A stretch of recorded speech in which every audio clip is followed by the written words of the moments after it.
예수님, 예수님. 네, 잠시 기도하고 시작하겠습니다. 성부와 성자와 성령의 이름으로 아멘.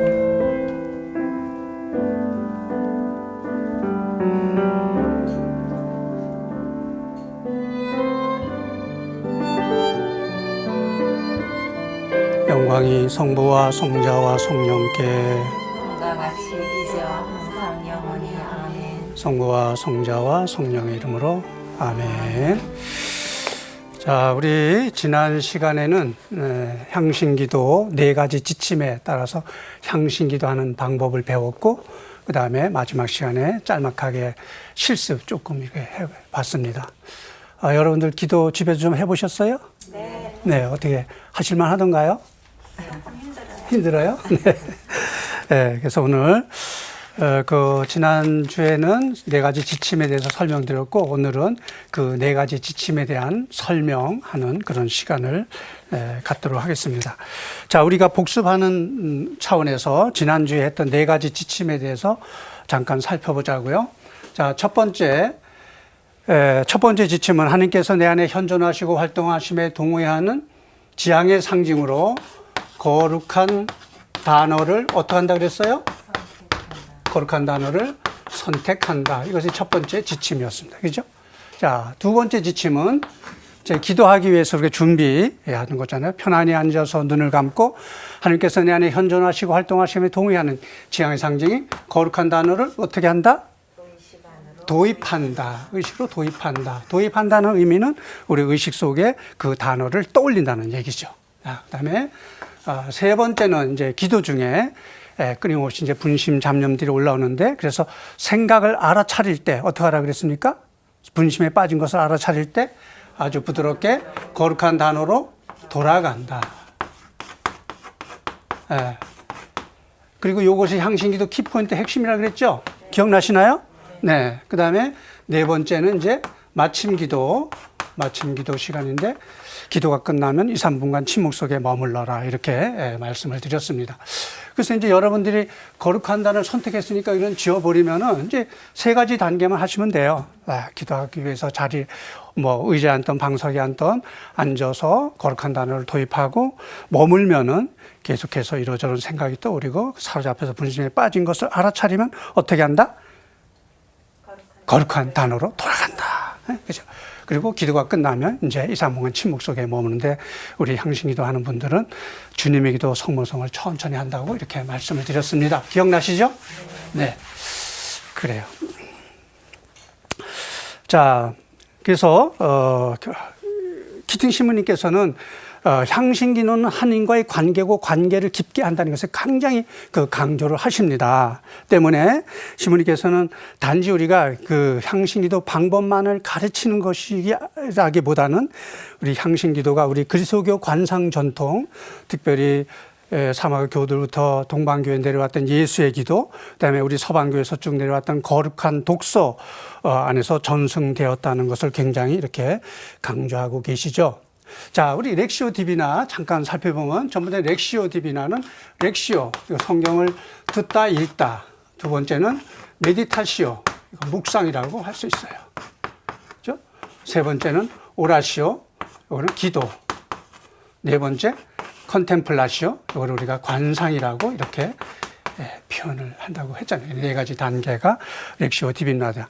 그래서 거룩한 독서는 묵상하는, 이렇게 묵상 기도에 사색하는 측면과 어떤 내적인 시각화에서 출발해서 정감적 기도를 넘어서 하나님 안에 쉬는 이런 차원, 즉 우리의 말과 생각과 느낌을 넘어서 하나님의 현존 안에 머물면서 우리가 뭔가를 느끼든 느끼지 못하든 거룩한 느낌 속에서 침잠하고 잠심하는 그런 움직임을 촉진하는 것이 바로 거룩한 단어라고 이렇게 말할 수 있습니다. 자, 그래서 키팅 신부님께서는 우리가 기도에서 관계를, 하느님과 주님과의 관계를 강조하지 않고 방법만을 가르친다면 자칫하면은 커다란 실수나 혼동을 일으킬 수 있다, 이렇게 말씀을 하시는 거죠.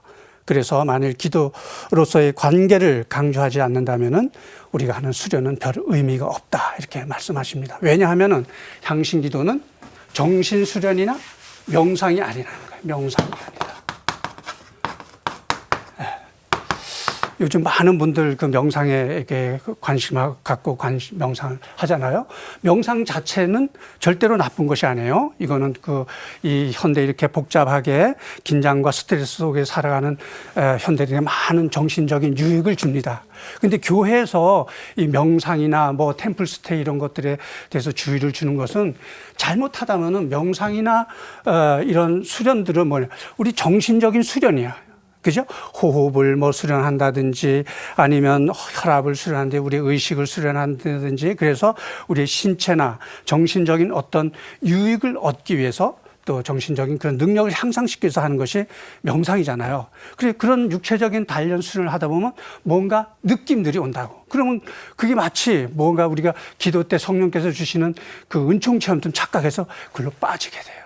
그러면 하느님을 잃어버릴 수도 있고 신앙을 잃어버릴 수도 있기 때문에 그런 위험성 때문에 이렇게 주의를 주는 것입니다. 그래서 향신 기도는 우리가 이렇게 앉아서 기도하는 모습만 보면은 저 사람들 명상하는가 이렇게 생각할 수 있지만은 우리 기도의 내용을 봐야 된다면, 그죠? 기도의 내용, 끊임없이 하느님께로 주님께로 향해서 그 관계를 올바로 맺고자 하는 그런 지향이 있다는 거, 그 지향을 잊지 말아야 되겠습니다. 그래서 우리가 그 향신기도 4가지 지침이나 여기서 지침에 대한 설명을 이렇게 강조하기 때문에 방법대로 가르친 대로 잘 해야 되지 않는가 이런 생각을 할 수가 있습니다. 그러나 향신기도는 항상 언제나 하나의 관계라는 거, 그리고 향신기도가 하나의 관계라는 표현은 명상 수련과 달리 우리가 정확하게 하지 않는다 할지라도 전혀 문제가 되는 것이 없다, 이렇게 말씀드릴 수 있어요. 만일 여러분들이 제가 가르쳐드린 그 향신기도 방법대로 잘 하신다면 나름대로 도움은 되겠지만은 그것이 중요한 것이 아니다. 방법대로 하는 것이 중요한 것이 아니고 바로 뭐가? 우리의 지향이 중요하다. 그죠? 지향. 자, 그래서 향신기도에서 관계라는 것은 하느님과의 관계이고, 또 하느님께서는 우리가 어떤 실수를 저지르더라도 그 모든 것들을 다 받아들이시고 우리가 어떤 상황에서든 최선을 다해서 기도를 잘해보고자 하는 우리의 열망, 마음을 보신다는 거죠. 마치 하느님이 내가 기도하는데 쫙 노래 보면서 뭐 잘못하면 야 데레사야 바오로야 너 왜 또 향신을 그렇게 하느냐 그렇게 지적하는 분이 절대 아니라는 거예요. 그래서 우리는 뭐 간단하게 방법을 배웠지만 여러분들이 앞으로 뭐 여러 가지 피정이나 강의, 또 다른 사람이나 또 어떤 책을 통해서 또 기도 중에 성령의 영감을 통해서 만약 우리가 실수를 하고 있다면 그런 것들은 자연적으로 교정되어 간다고 이렇게 말씀하시면서 우리가 해야 할 일은 뭐냐? 계속 기도하는 것이다. 이렇게 결론을 내려주셔요. 자, 그래서 향신기도를 하는 가장 좋은 방법은 뭡니까? 향신기도를 하기 가장 좋은 방법은 기도하기 위해서 일단 자리에 앉는 것이다. 궁둥이를 바닥에 붙이는 것이다. 그렇게 말씀하십니다. 그리고 우리가 기도하기 위해서 자리에 앉는 것은 그다지 어렵지 않습니다. 일단 우리에게 자리가 앉아서 5분이든 10분이든 20분이든 하느님과 함께 머물갔다는 그런 지향만 머금고 앉아있으면 그 다음에는 내가 하는 것이 아니고 누가? 하느님께서 성령께서 이 기도를 이끌어 주신다는 것이죠. 그래서 기도하는 것이 첫 번째 수련이고, 또 이렇게 앉아있는 것을 용이하게 해주는 그런 방법이 브로셔에 나오는 4가지 지침이라고 이렇게 말씀드릴 수 있겠습니다. 그래서 오늘은 나머지 4가지 지침에 대한 설명을 하도록 하겠습니다. 자, 첫 번째, 하나님께서 내 안에 현존하시고 활동하심에 동의하는 지향의 상징 거룩한 단어를 선택한다. 가로 1번 보세요. 자, 거룩한 단어는 하느님의 현존 안에 머물고 그분의 활동에 자신을 맡겨드리겠다는 우리의 지향을 나타낸다 그랬습니다. 우리 기도에서 가장 중요한 게 뭐라 그랬죠? 기도할 때 중요한 게? 네, 우리의 지향이라 그랬습니다. 지향. 지향이 없으면 그건 기도가 아니라 그랬죠? 제가 주님의 기도를 예를 들어서 설명을 드렸어요. 네, 그래서 거룩한 단어는 우리가 하느님 현존 안에 머물면서 우리 안에서 역사하시는 하느님의 활동에 우리 자신을 맡겨드리겠다, 의탁하다, 또 하느님의 그 활동에 우리 자신을 승복하겠다는 그런 지향을 나타내는 것이다. 이렇게 말할 수 있습니다. 그래서 우리는 다음과 같이 이렇게 동의를 할 수 있습니다. 첫 번째는 하나님께서 내 안에 현존하시고 활동하시도록 우리 자신을 열어드리도록 동의하는 것이고, 두 번째는 이 기도를 통해서 성령께서, 주님께서 우리에게 주시고자 하시는 우리들의 어떤 삶의 자세, 태도, 이런 것들을 주시는데 방해가 되는 것들 우리 안에 있다 그랬죠. 많은 쓰레기들이, 그것들이 떠나가도록 우리는 동의해 드리는 것이다, 이렇게 말할 수 있습니다. 자, 가로 두 번째 보면은 거룩한 단어는 잠시 기도 중에 성령께 자신에게 가장 합당한 단어를 주시기를 청한 후에 선택한다. 이것은 14세기 무지의 구름에서 권고하는 것처럼 한 음절의 단어이면 좋다, 이렇게 말합니다. 자, 거룩한 단어는 14세기 무지의 구름에서는 이 거룩한 단어를 뭐라고 했냐면은 prayer word, 그러니까 기도 단어라고, 우리로 번역하면 기도 단어라고 이렇게 했어요. 그 다음에 이제 20세기 들어와서 향신 기도에서는 그 단어를 뭐라 그래요? 거룩한 단어라고 이렇게 표현하는 것이죠. 그러니까 지금 우리가 하는 향신 기도는 어떻게 보면 무지의 구름에 근거한 기도다.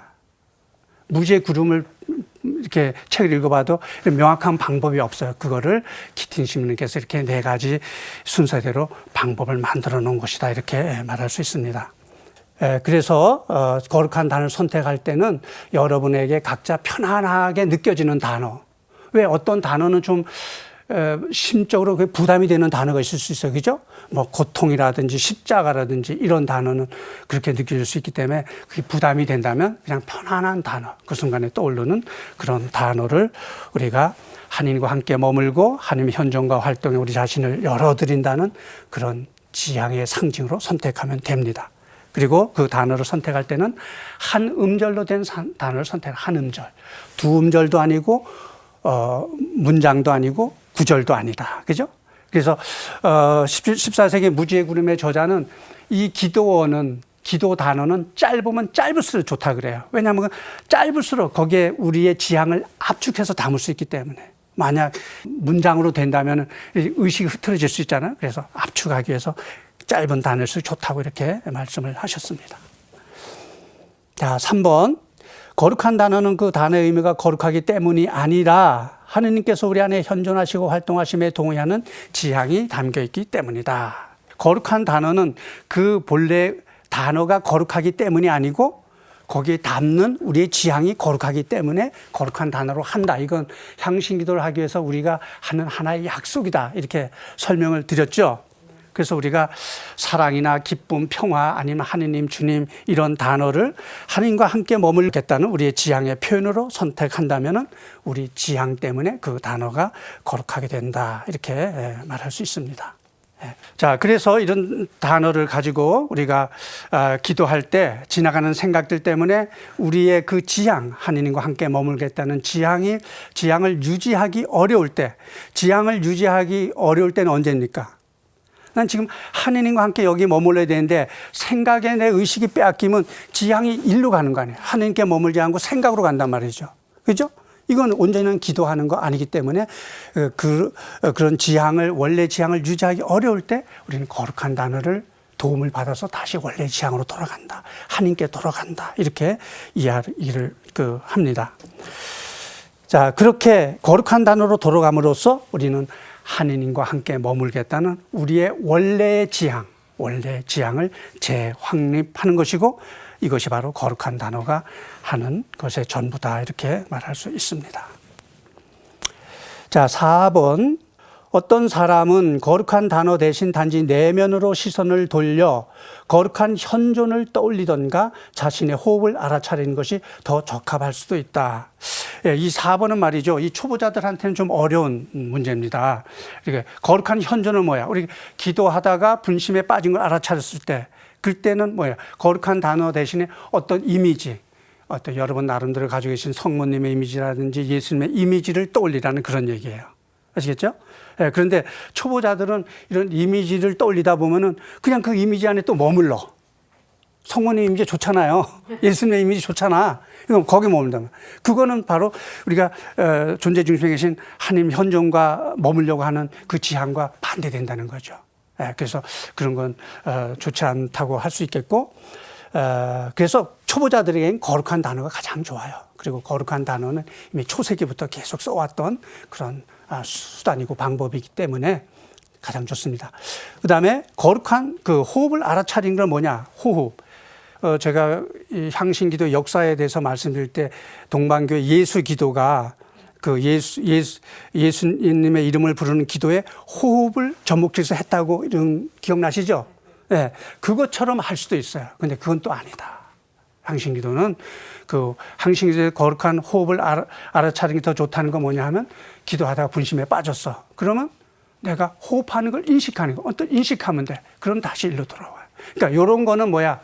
다 어드밴스, 기도 수련이 어느 정도 되신 분들에게 필요하다. 이렇게 말씀드렸어요. 이제 또 기도를 더 오래 하신 분들은 그런 거 좋아도 필요 없어.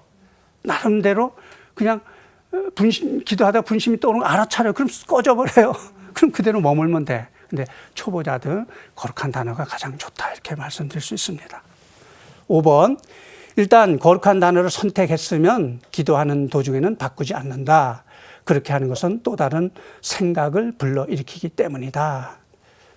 여러분 거룩한 단어를 선택했는데 이제 기도하다 보면 단어를 바꾸고 싶은 생각이 있을 수 있어. 예를 들어서 지난번 시간에 이제 거룩한 단어 선택했을 때 사랑이라는 단어가 떠올라서 이걸 갖고 기도했어요. 그죠? 근데 시간이 지나다 보니까 내가 요즘 어떤 미워하는 사람이 생겼어. 그 사람 좀 용서했으면 좋겠어. 그럼 용서라는 단어를 가지고 기도하고 싶은 마음이 생길 수 있죠. 네? 이거는 잘못된 생각이다. 이거는 뭐냐 하면 이 거룩한 단어를 지금 잘못 이해하고 있는 거예요. 거룩한 단어는 단어가 가지고 있는 의미가 중요하지 않다 그랬죠.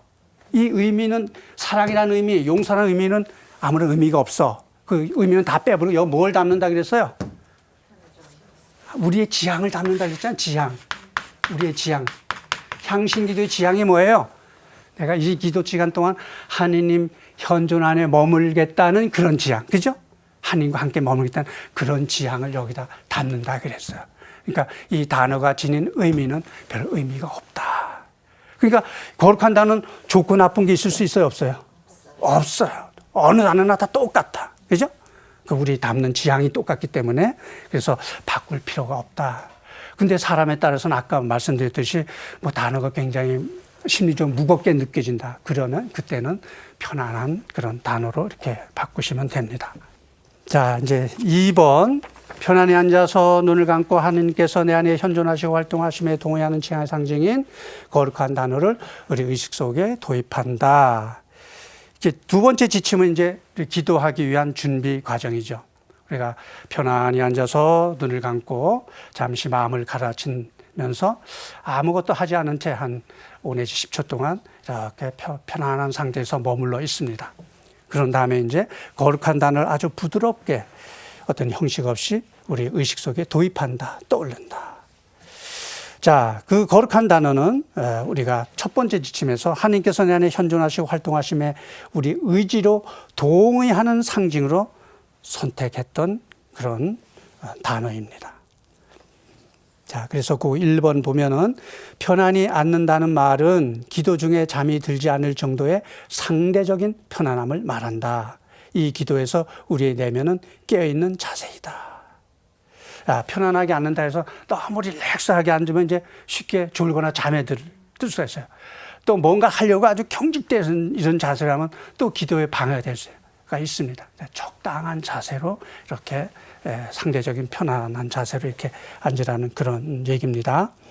자, 자세는 어떤 자세를 취하든 등만은 꼿꼿이 세워라. 방석에 앉든 의자에 앉든 등만은 꼿꼿이 세우라고 이렇게 말씀하십니다. 등을 꼿꼿이 세우면 기도 한 20분 하는 동안에 우리가 졸거나 잠들지 않을 수 있어요. 적당하게 텐션을 주면서 깨어있을 수 있게 됩니다. 자, 3번. 우리 주변과 내면에서 떠오르는 것들을 떠나보내기 위해서 눈을 감는다. 이렇게 기도할 때 우리 대부분 눈을 감아요. 그죠? 눈 감는 이유는 뭡니까? 눈을 뜨면 자꾸 시야에 뭐 사물이 들어오면 우리 주의력이 거기 빼앗긴단 말이죠. 그래서 눈을 감아요. 그래서 눈을 감는다는 것은 우리 내면에서 일어나고 있는 어떠한 움직임에 대해서도 우리 내면의 눈을 감는 것이다, 이렇게 표현할 수 있어요. 우리 내면의 눈을 감는다는 것은 뭐냐?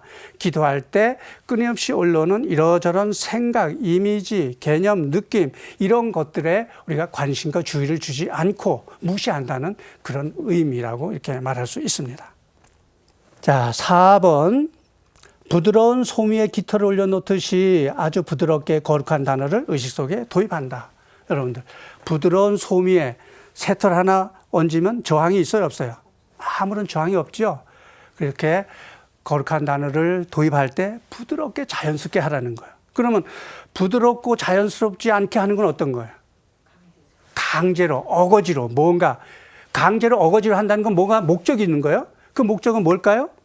마치 거룩한 단어를 기도할 때 분심이 떠오른 분심을 몰아내는 어떤 수단이나 도구로 생각해서 마치 그 야구 볼이 오면 야구 방망이를 볼을 쳐내듯이 그렇게 분심을 몰아내려는 그런 의도가 거기 숨겼다는 거, 억지로 한다는 거는. 그래서 이것은 이 기도에서는 분심을 억지로 어거지로 몰아내는 것이 아니에요. 그래서 자연스럽고 부드럽게 거룩한 단어를 떠올리라고 이렇게 말씀하십니다. 5번째, 기도 중에 잠이 들었다면 깨어났을 때 기도를 계속한다. 자, 우리 기도하다가 보면 잠깐 졸거나 잠드는 경우 혹 있죠. 그러면 그랬을 때, 깨어났을 때 여러분 마음이 어떠세요? 대부분은 자책감, 죄책감을 느껴요. 아, 근데 기도하려고 했는데 왜 또 졸았어, 잠들었어, 이렇게 하는. 근데 그건 우리의 생각인 것 같아요. 특히 이제 우리 이렇게 하루하루 바쁜 생활 하루 살다가 이제 기도할 시간 없잖아요, 낮에. 여러분들이 뭐 시간 있으니까 상관없지만 직장 다니는 분들. 그래서 퇴근해서 집에 와서 저녁 먹고 이제 자기 전에 기도하려고 이렇게 앉으면 어떻게 해요? 몸이 피곤하니까 어떻게 해요? 잠이 올 수밖에 없죠? 그럼 앉아서 이렇게 꼬박꼬박 존다. 향신기도뿐만 아니라 묵주기도 하다가 뭐 영경기도 존다. 그럼 하느님이 뭐라 그럴까요? 테레사야, 너 기도하는데 지금 졸고 있냐? 그러실까요? 그래요. 하느님은 우리를 너무도 잘 아시고 사랑하시는 분이니까, 야, 너 하루 종일 수고했다. 어? 그런데도 불구하고 몸이 피곤한데도 나를 위해서 기도를 하라고 했다니까 내 품 안에서 잘 쉬어라. 그렇게 하실 거예요. 그죠? 그러니까 기도하다가 졸거나 잠들게 돼서 죄책감 느낄 필요 전혀 없다고 이렇게 생각이 됩니다. 자, 우리가 몸이 많이 피곤할 때 한 2, 3분간만이라도 푹 이렇게 졸고 깨어나면 어떻게 해요? 개운하잖아요. 리프레시가 되죠. 그래서 만약 깨어났을 때 시간이 있으면 기도를 좀 더 하고, 기도가 없으면 마친 기도 하면 된다. 이렇게 말할 수 있어요. 자, 저는 그래서 우리 기도하는 회원들한테 우스갯소리 이런 말씀 드려요. 우리가 잠자기 전에 이제 잠옷 갈아입고 침대에 눕잖아. 그럼 이제 성호경을 긋고 향신 기도를 해. 그죠? 향신 기도하면 언제 잠이 드는지 몰라. 그러면 이튿날 아침 6시에 깨든 7시에 깨면 몇 시간 기도하는 거예요? 6, 7시간 기도하는 거지. 왜? 나는 하나님과 함께 머물겠다고 지향을 갖고 누웠어. 잠을 잤으면 그것도 기도라고 생각하면 된다. 이렇게 말씀을 드립니다. 자, 3번. 향신기도 핵심이라고 그랬잖아요. 키포인트. 생각을 알아차리게 되면, 분심에 빠진 것을 알아차리게 되면 아주 부드럽게 거룩한 단어로 돌아가라. 자, 세 번째 지침이 4가지 지침 중에서 아주 핵심이고 키포인트다. 자, 어떤 지각이나 인식작용이 일어나고, 지각이나 인식작용이 뭐예요? 뭔가를 내가 알아차린다는 얘기죠. 자, 알아차리고 그것에 관심과 주의를 느껴서 그것에 사로잡혀서 분심에 빠지고 있음을 알아차릴 때 우리는 3번째 지침에 따라서 아주 부드럽게 거룩한 단어로 돌아간다. 우리는 향신기도 중에 요거만 하는 거예요. 사실 요거만. 기도문을 외우는 거 아니고 뭐 묵상하는 거 아니고 뭘 느끼려고 하는 거 아니고 오롯이 하나님 현존에만 모든 지향과 주의를 집중시켜서 머물라고 하는데, 끊임없이 생각은 올라오니까 이 자칫하다 보면 일로 의식이 가면 이제 이 하느님은 무시하고 여기에 끌려가니까 그때 알아차리면 거룩한 단어로 돌아간다. 이렇게 말하는 것이죠. 자, 가로 1번. 생각이란 무엇이냐? 생각이란 신체적인 느낌, 감각적 인식, 기억, 계획, 성찰, 개념, 비평, 느낌, 영적 체험 등을 포함한 모든 지각 내용을 다 포함한다. 지각 내용은 알아차린 것. 기도할 때 의식이 뭔가 알아차리면 그 모든 것을 향신기도에서는 생각으로 처리한다. 이런 얘기입니다. 그래서 생각이란 용어는 향신기도에서 아주 전문적이고 포괄적인 용어라고 이렇게 말씀드릴 수 있어요.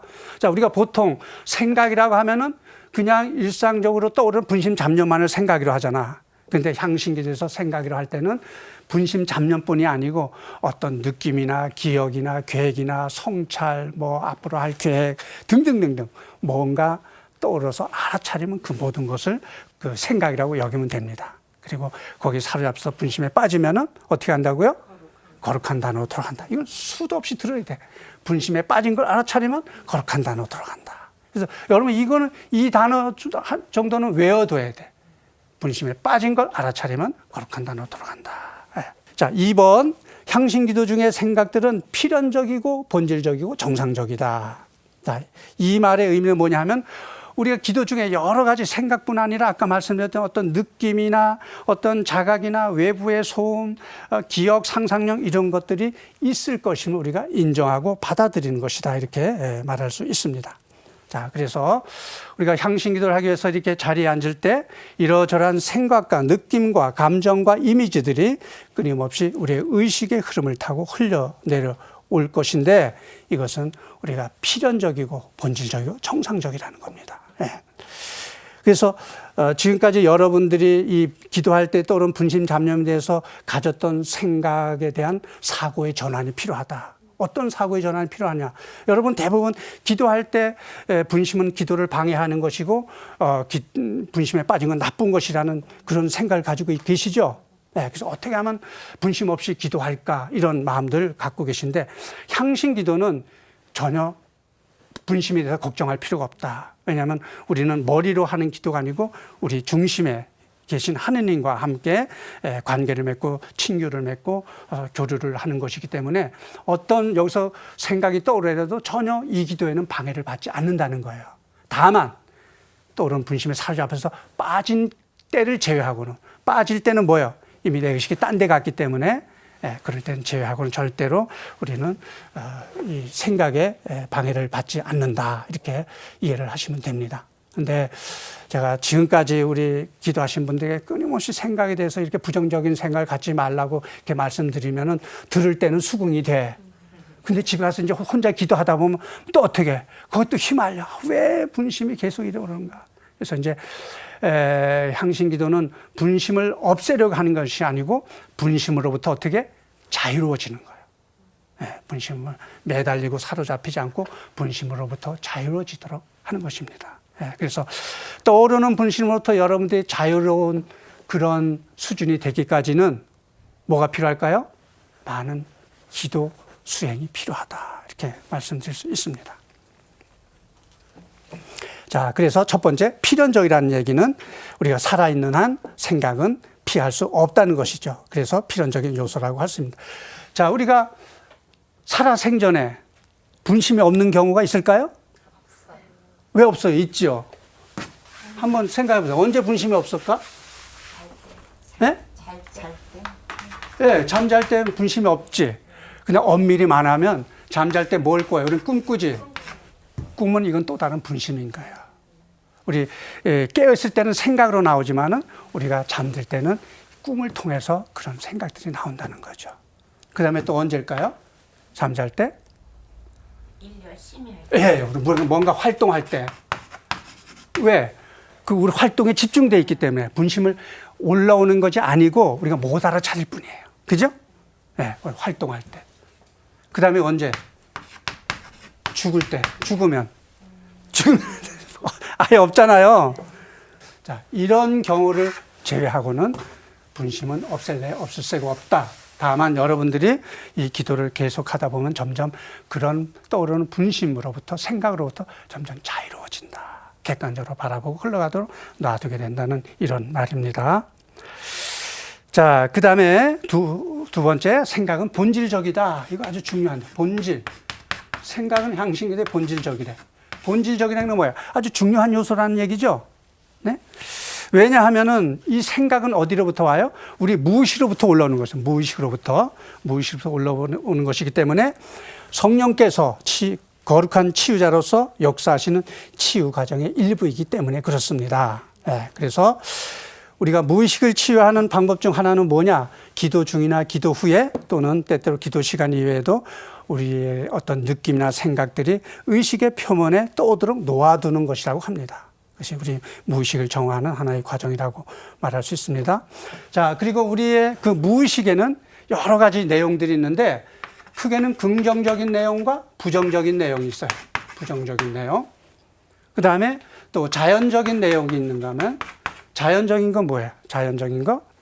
뭐 동양에서 말하는 뭐 에너지, 도, 기 이런 것들을 말하고 그 다음에 초자연적인 거는 뭘까요? 초자연적인 거? 우리로 말하면 성령 그런 것도 계시고 또 어떤 심리적인 건 뭐예요? 우리 어떤 아픔, 상처 이런 부분들 또 그다음에 존재론적인 것들 뭐냐 우리 인간의 무한한 가능성 이런 여러 가지들이 복합돼서 무의식에 담겨 있는데 그것이 이런 기도할 때 올라오는 분심을 통해서 정화가 된다는 것입니다. 네. 그리고 저는 이 향신 기도를 통해서 정말 올라오는 분심이 정화라는 것을 체험했기 때문에 여러분에게 확실하게 말씀드릴 수 있어요. 저도 초창기 때는 분심이 무지 많이 어떤 때는 견딜 수 없어서 쏟아오르고 그랬거든요. 그래서 때로는 막, 이 기도 이거 포기할까? 그런 생각도 여러 번 했었어요.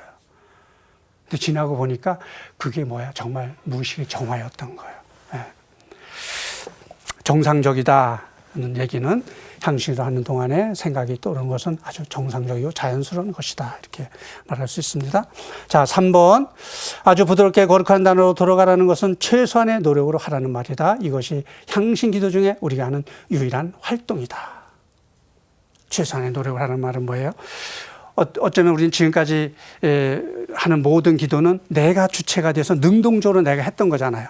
근데 향신 기도는 내가 하는 기도가 아니고 어떻게 하나님께 맡겨드리고 의탁하고 나는 가급적이면 수동적으로 머무는 기도이기 때문에 거룩한 단어를 사용할 때도 최소한의 노력, 자연스럽게 하라 이런 말입니다.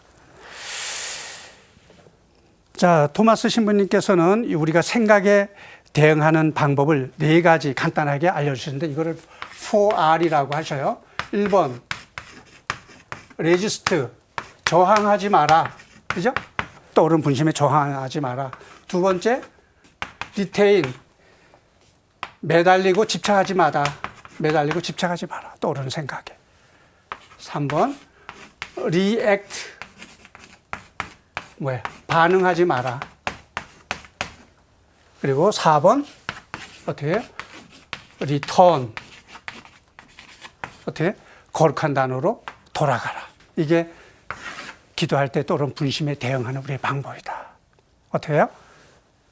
저항하지 말고 매달리지 말고 반응하지 말고 거룩한 단어로 돌아가라. 이렇게 말씀하십니다. 자, 4번 기도가 끝나면 눈을 감고 2, 3분간 침묵 속에 머문다. 이거 말씀드렸듯이 이거 마친 기도한다 그랬잖아요. 자, 우리가 보통 미사 때나 이럴 때 주님의 기도를 바칠 때 시간이 얼마 걸리는지 알아요? 제가 한번 본당에서 체크를 해봤는데 2, 30초 걸려, 2, 30초. 그건 뭐냐 하면은 아무런 의식 없이 그냥 하나님 계신 우리 아버지 하고 끝난다는 얘기죠. 네. 그래서 우리가 향신기도하는 그룹기도 끝나면은 팀장이 주님의 기도 영광서 아주 천천히 바치도록 이렇게. 아니, 그럼 2, 3분간 걸려. 그러다 보면, 기도하신 분들이 이렇게 머물다 보면 그 주님의 기도의 어떤 한 단어가 더 깊이 마음속에 이렇게 와 닿을 수가 있어요. 네. 그래서 좀 천천히 바친다. 이렇게 말할 수 있습니다. 2번, 2, 3분간 이런 시간을 갖는 것은 우리 정신이 감각색으로 돌아오는데 적응하는 시간을 줄 수 있으며 또 이 침묵의 분위기를 일상생활로 가져갈 수 있도록 도와준다. 자, 우리가 이렇게 침묵 기도에 머물렀는데 갑자기 일상생활에 뛰어들어간다면 이렇게 리듬이 깨지잖아요. 그래서 이제 기도가 끝나서 마무리하기 위해서 좀 더 머무는 것이고 또 이렇게 하는 것은 기도할 때 우리 내면에 축적된 이 기도의 어떤 영향들을 일상생활로 가져가는 데 도움이 되기 때문에 2, 3분간 침묵 속에 머물러라 이렇게 말씀을 하십니다. 자, 몇 가지 지침들 1번, 이 기도를 하는 최소한의 시간은 20분이며 아침에 한 번, 오후나 이른 저녁에 한 번, 이렇게 하루에 2번 할 것을 권장한다. 수련을 계속함으로써 기도 시간은 30분이나 그 이상 더 늘려줘 좋다. 이렇게 말씀하셨어요. 자, 키팅 신부님께서는 향신 기도를 최소한 20분씩 하루에 2번 하도록 이렇게 권장해 주셨어요. 근데 우리가 삶이 바쁘다 보니까 하루에 2번 하기 어려우면 한 번 해도 되고, 또 20분 한 번이 어려우면 뭐 5분을 하든 10분을 하든지 하루에 한 번이라도 빠지지 않고 꾸준히 하는 것이 정말 중요하더라. 이렇게 말씀드리고 싶어요. 그리고 이제 기도를 계속 하셔갖고 이제 어드밴스가 되면은 20분이 짧게 느껴져. 그러면 30분, 40분, 50분, 1시간 내로 이렇게 하도록 되면 됩니다. 이번 기도가 끝나는 시간을 알려면 너무 요란한 소리가 나지 않는 시계나 타이머를 사용하는 것이 좋다. 우리가 조용하게 침묵 속에 있는데 타이머가 요란하게 울리면 어떻게 해요? 우리나 깜짝 놀라게 되죠. 이러면 우리 정신 건강에 별로 좋지 않다는 거죠. 그래서 조용한 타이머를 쓰고, 또 기도할 때 적어도 10분 이상 기도하시면 반드시 타이머를 사용하는 게 좋아요. 왜냐하면 우리는 맨날 기도만 할 수 없고 기도 끝난 다음에 뭔가 일을 해야 되잖아. 근데 만약에 타이머 안 해놓고 이렇게 기도하다 보면 이제 궁금해져. 시간이 얼마나 흘렀는가. 그래서 시계를 쭉 보고 나면 그 다음에 어떤 일이 벌어져요? 그 다음에는 시간이 죽어라고 안 가. 기도도 또 안 돼. 왜? 기도에 몰입됐던 의식이 다른 데로 흩어져 버리기 때문에 그 다음에 기도가 안 된단 말이죠. 다른 모든 기도도 마찬가지예요. 여러분 그런 경험은 있을 거예요. 그래서 10분 이상 하시면 타임 딱 정해놓으면 울릴 때까지 더 이상 요 시간에 신경 쓸 필요가 없어. 몸을 다가 울리면 끝나면 되는 거죠. 예. 자, 3번, 기도하는 동안에 있을 수 있는 신체적인 증상들. 1번, 신체 어느 부분에서 약간의 통증이나 가려움, 뒤틀림을 느끼거나 안절부절하지 못하는 느낌을 갖게 될 수도 있다. 이런 현상들은 대개 신체 속에 있던 정서적 매듭이 풀어지는 데서 오는 것이다. 이건 뭐냐면, 키팅 신부님 설명이냐면, 우리는 늘 긴장되고 스트레스 되는 상황 속에 살잖아요.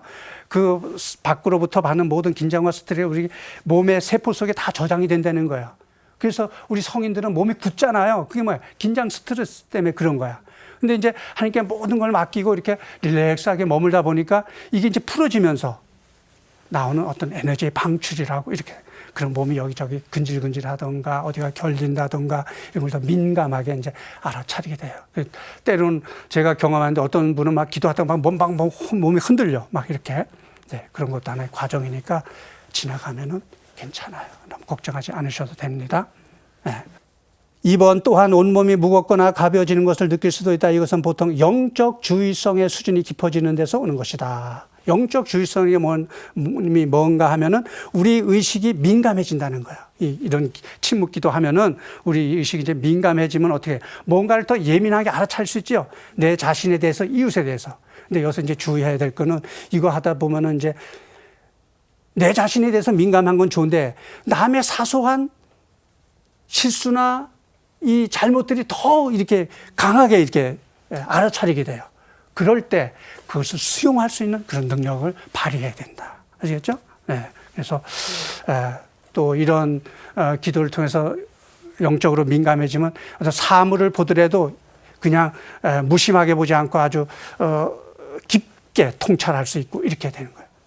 어느 날 같은 경우 똑같이 매일 보던 꽃도 더 선명하게 이렇게 보이게 되고 자연이 더 아름답게 보이고 선명해 보이고 이런 그 능력들이 생기게 되는 것이죠.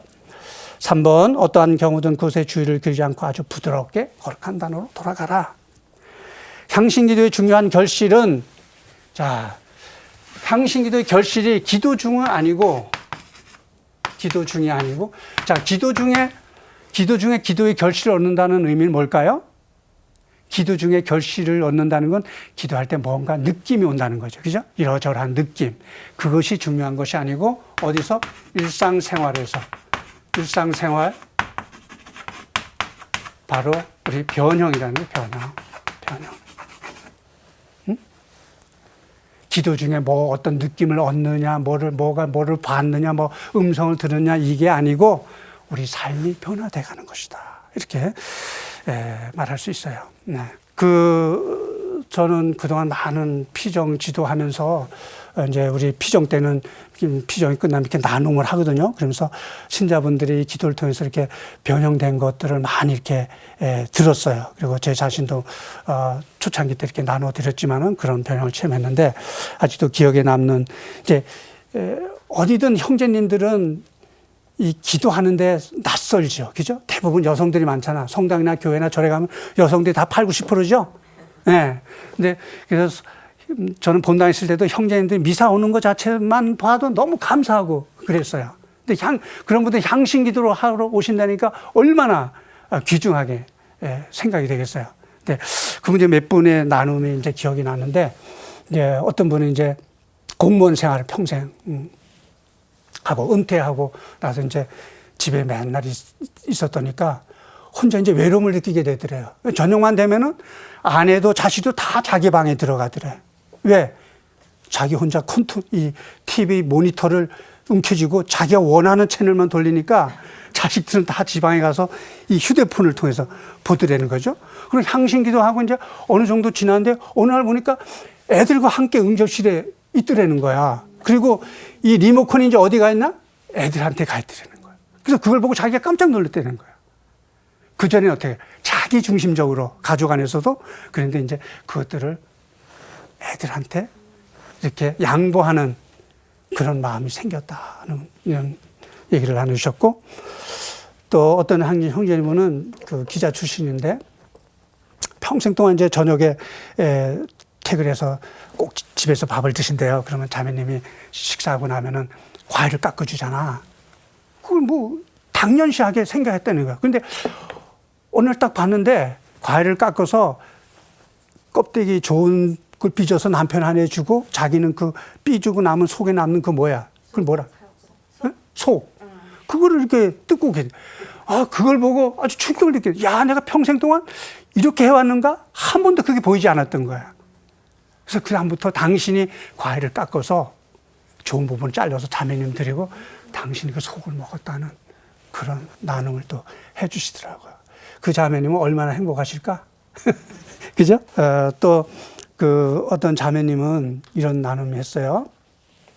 이제 관연한 딸을 둔 부모님들이 딸이 저녁 늦게까지 안 들으면 걱정이 되잖아. 그럼 부모가 할 수 있는 게 뭐야? 기도하는 것밖에 없지. 기도를 열심히 하고 있는데 띵동 하면은 이제 이게 반갑게 가서 나가야 되는데 가자마자 화가 나던 게 왜 연락도 쓰기 늦게까지 왔냐고 화가 나는 그런 모습이었는데 항신 기도하고 나서 이제 그걸 하나님께 맡기게 되고 나중에 딸이 늦게 와도 이제 정말 기쁜 마음으로 와서 감사하는 마음으로 받아들이게 되더라. 이런 얘기도 하셨어요. 저는 그 전에 10년 동안 이제 미국 우리 교민들, 미국 캐나다 교민들이 있어서 그분들 이제 피정 지도하러 7, 8월에 꼭 나가 7월 월 피정 끝나면 바로 이제 가서 피정 지도하는데 어느 해 이제 비행기 타고 샌프란시스코 내렸는데 오전에 내렸죠. 근데 내가 달라스 가야 되는데 비행기가 딜레이가 됐어요. 저녁 6시에 간다는 거예요.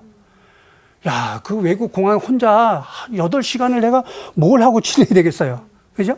근데 저는 이제, 그때는 휴대폰도 없었고, 알람이 이런 게 있었어, 알람을 주머니에 넣고 다니면서 이제 비행기 타고 갈 때도 한 2시간 정도 기도해. 그럼 비행 시간이 그만큼 짧아서 좋아요.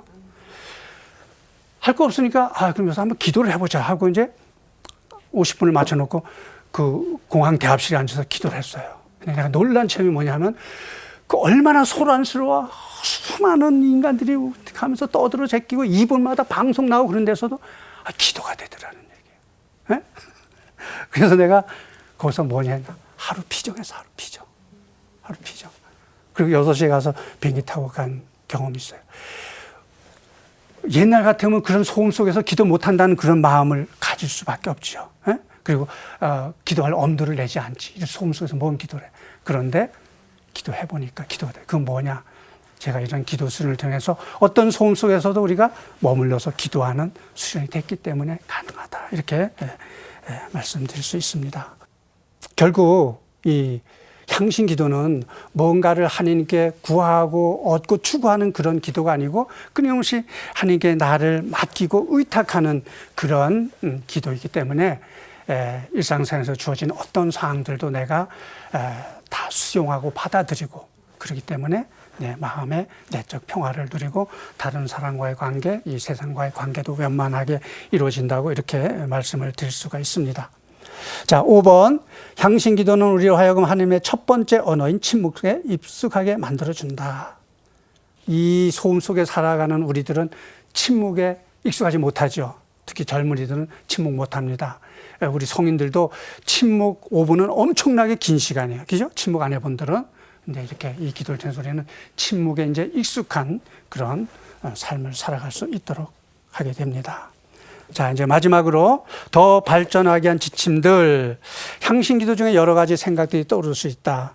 토마스 키팅 신부님은 미국인이기 때문에 미국인들은 굉장히 논리적이고 합리적이고 이성적이에요. 그래서 기도할 때 떠오르는 모든 생각을 어떻게 5가지로 분류해 놨다.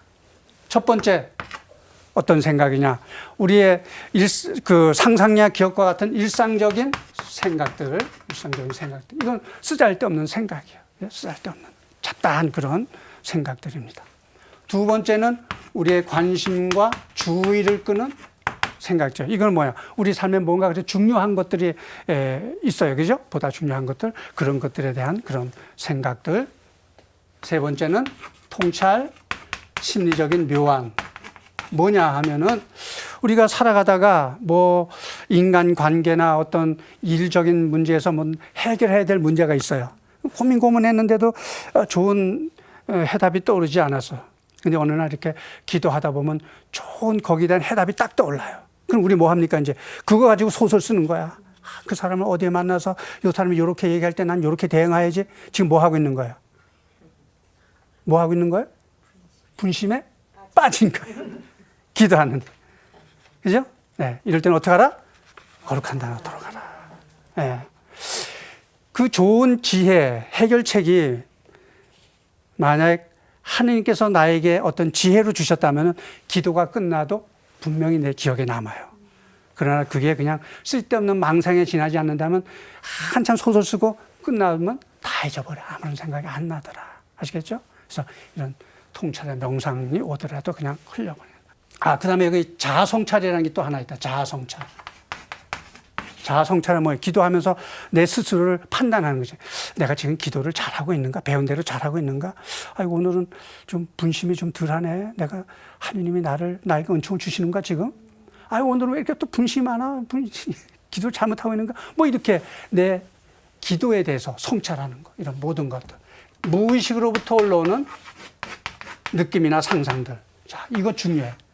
무의식 속에 우리 어린 시절부터 지금까지 우리가 쌓아왔던 많은 쓰레기가 있다 그랬죠. 우리가 보고 듣고 느끼고 경험한 거, 또 특별히 쓰라린 정서들, 뭐 좌절된 욕구들, 여러 사람 부모나 뭐 다른 사람부터 받은 상처, 아픔, 이런 많은 것들이 있는데 그런 것들이 이제 어떻게 침묵한 기도 안에 이렇게 머물다 보면은 밑에 억압되어 있거든. 이런 일상적이고 별 볼일 없는 것들이 계속 놔다 보면 이제 아주 밑바닥에 억압되어 있는 그런 감정들이 올라올 때가 있어요. 나 기억하지도 못하는 것들 있을 수 있고 내가 기억하는 것도 있을 수 있어요. 그 올라오는 건 뭐냐, 이제 그게 치유 과정이다. 그런데 우리는 괴로워서 잊어버렸잖아요. 괴로우니까 잊어버렸어. 잃어버리는 게 뭐야? 머리에서 기억하지 않고 그걸 무의식에 억압시켰는데 이게 또 올라오니까 또 괴롭잖아. 그래서 대부분 사람 또 잊어버리려고 채머리를 흔들어. 그럼 뭐야? 해결이 아니고 다시 무의식에 억압되는 거야. 그때 그거를 직면하고 바라보고 흘려보내야 돼.